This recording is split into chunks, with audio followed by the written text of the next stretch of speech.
Благодарам, председателе. Почитуван колега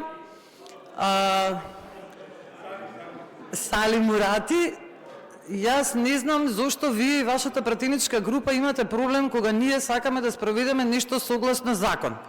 И зошто секогаш велите дека ова е избрзано, непромислено и не знам какви све неепитети и придавки кажавте.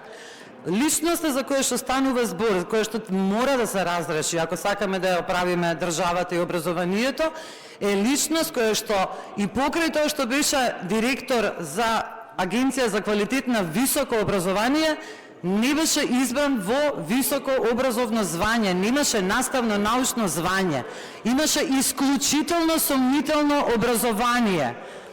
Исклучително сомнително, ништо што не можевме да го најдеме, верувајте се, обидевме да го најдеме.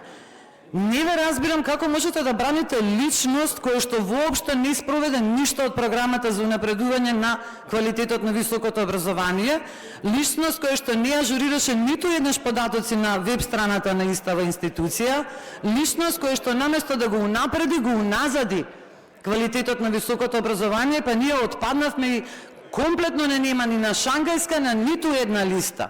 Личност која што доделуваше незаконски лиценци за факултети, за отварање на факултети и катедри. Тој го брани, не го браните, колега?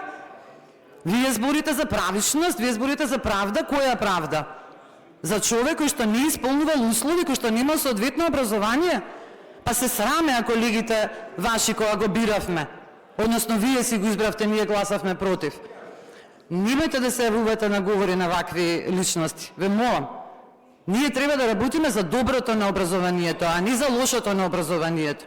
Не е се етничка припадност. Збориме за квалитет на високо образование. Ви благодарам.